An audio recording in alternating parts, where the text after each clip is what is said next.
Good afternoon. Thank you all for being here today. I hope you got some rest since I saw you last. Yesterday's election results are about to break the record set in 2018 for turnout in a midterm election. And I'm really excited about that. Yesterday and throughout this election cycle, more than 4.3 million Michiganders cast ballots in this election, and 1.8 million did so by absentee ballot. And already, the vast majority of unofficial results are available. I'm confident that as we go through the process, when the unofficial results are finalized, they will reflect that this election was the highest turnout midterm election in Michigan's history. Thousands of Republican, Democrat, and independent election clerks and workers securely checked and counted ballots all through the day and night yesterday to provide Michigan voters with their unofficial election results far more quickly than we'd anticipated, largely because the process was smooth, transparent, and absent of any significant or disruptions. This is a great mark of the success of this election and the tremendous work of election officials and election workers in communities all across the state. But it's not the only mark of our success. One of the most significant markers of any successful, smooth election is when the losing candidate graciously concedes defeat. Several candidates who came up short in yesterday's elections have now done so. And I want to emphasize how the fact that we're seeing candidates who previously denied the accurate results of the 2020 election now graciously conceding defeat in their own high-profile races underscores that we've truly succeeded in running a smooth and successful election. And in the days ahead, clerks will now dedicate themselves to canvassing their elections to confirm the accuracy of the results before certification, demonstrating again their commitment to the integrity of Michigan elections and our democracy. The law requires partisan boards of county canvassers to now complete their work and certify election results by November 22nd, and then the bipartisan board of state canvassers has a responsibility to do the same by November 28th.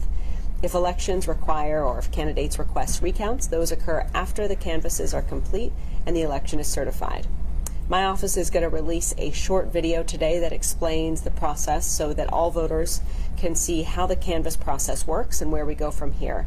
And also that this video confirms canvasses are one of the many checks within Michigan's elections that bolster the integrity and security of the process. They're also capped by bipartisan certification, and I am committed to seeing this process through to the certification on behalf of every Michigan voter.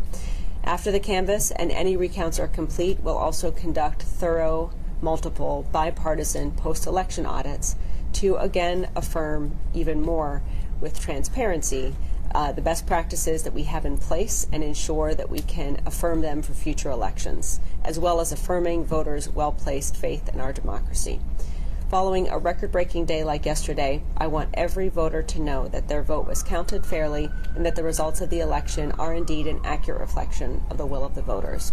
Because every voter, election worker, and clerk made Michigan history yesterday, and in doing so, they again strengthened our democracy. So thank you again for being here today. I'm happy to take a few questions. Do you have any voter turnout numbers for yesterday? We do. We've been tracking those, and if they're not already on our website, Jake from my team can follow up with specific numbers of absentee ballots requested and returned, turnout, in-person numbers, and everything else. Now, I know, Jake, before leading up, you saying the expectation was about 50% was going to be absentee, 50% in person. We saw a bigger swell of in-person voting. Do you feel there was a specific reason for that, or is that maybe a trend we'll see going forward? Well, it's important to note when we had our high water mark of absentee voting, it was in the midst of a pandemic in 2020. So what we're seeing perhaps is that we're moving towards a more normal ratio where just about half or just under half, in this case about 1.8 million of the 4.3 million citizens who participated voted absentee. That may ebb and flow in the years ahead depending on different factors, and the bottom line is we're ready for whatever the ratio may be, and it will continue to unfold in the years ahead. But that said, the fact that so many people did show up to vote in person, that when they did, they encountered a smooth process, a serene process, one in which their ability ability to vote was protected by all involved is really, again, a mark of our success. And I think and hope that the large number of people who did participate in person and their decision to do so also reflects the faith they have in the system. I had another one. Sure, go for it.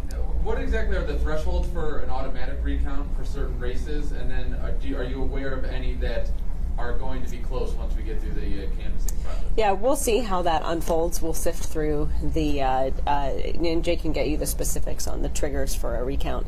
But we'll see how things unfold. I mean, candidates certainly are entitled to also request a recount. I know there's still some close state legislative races and other local races that are still unfolding. So we'll see as how that process goes. In every election, we're always prepared, and local clerks are prepared for a few recounts. I know we saw some misinformation yesterday before the polls were even closed. Would you want to take a second to address that for anyone who's maybe seen that misinformation over the response from your team? Which one? Well, I guess particularly from your opponent. Which one? Sorry. Which different particular aspect of misinformation? Or the, yeah, I guess talking about people being registered after hours. Oh, okay. Yeah, in Michigan, if you're in line by 8 o'clock, if you're in line by 8 o'clock to vote, you have a right to vote. I mean, that's been the expectation and the procedure for decades, and because citizens have a right to vote, and as long as they are there by 8 p.m. they can. And under Michigan's Constitution, if you have a right to register and vote up till the closing of the polls. So anyone who showed up by 8 p.m. was able to register and vote, or anyone who showed up by 8 p.m. was able to vote. And that was our way of ensuring that the constitutional promise of one person, one vote, and the protections in our state and federal laws are followed. And additionally, kind of in that vein, do you have any clarity on why, I know particularly MSU and U of M, yeah, there was really long lines there. What happened there? Yeah, what happened there, and we saw this happen in some cases in 2020 as well, there's limited access to the qualified voter file for security reasons, and there's actually a lot of secure protocols that are followed when someone registers and votes on the same day to ensure, once registered, that they haven't registered elsewhere, or they haven't voted elsewhere. So it takes time for those security checks to go through, and there's only a limited number of people who have access to the qualified voter file to actually register someone directly on the spot and then give them a ballot. So all of that is a lot more of a detailed process than simply just showing up and voting, and that's why it will always take more time if you choose to register and vote on election day itself. And it's also a problem we can't solve simply by sending more people, because there's a limited number of people who actually have been given access to the qualified voter file, again, for security reasons. So all those factors considered, we worked with the local clerks in Ann Arbor and with East Lansing throughout the day, as the county clerks there did as well, to provide whatever resources and support they needed to continue moving the lines quickly. And moving forward, we'll certainly sit down with them to examine what processes we can help ameliorate or facilitate and to improve efficiencies in the future. And moving forward, now that Prop 2 is looking to pass, do we have any idea of exactly what kind of an impact these changes will make if we have a similar turnout when it's in person and yeah, we'll see. I mean, now if the proposal passes, and if we have 9 days of early voting, that does also require more preparation in advance of our next round of elections next year to ensure that our clerks are prepared for that. And we'll see how voter behavior shifts. And I think the bottom line is really two things. One, voters have options, and now a new option with early voting on how they choose to vote in a particular election. Our responsibility is to make sure whatever option they choose, that it's easy, secure, and efficient for them and accessible to them. And so that's what we'll be focused on doing, making sure for every voter all options are easily accessible, equally so. And then we'll see probably different patterns emerge over the course of a few election cycles, but it will take a few election cycles to really get a sense of the pattern and how voters choose to vote in a particular cycle. And then I had a clarifying question about Prop 2. Are we going to get like the 9 days of early voting for like any special elections and the May election, like any of the locals that aren't just the major ones? Well, our officers now, if it does pass, our office and the Bureau of Election will look through all of those provisions and develop a plan to implement them. But certainly, it appears to be that that's the case.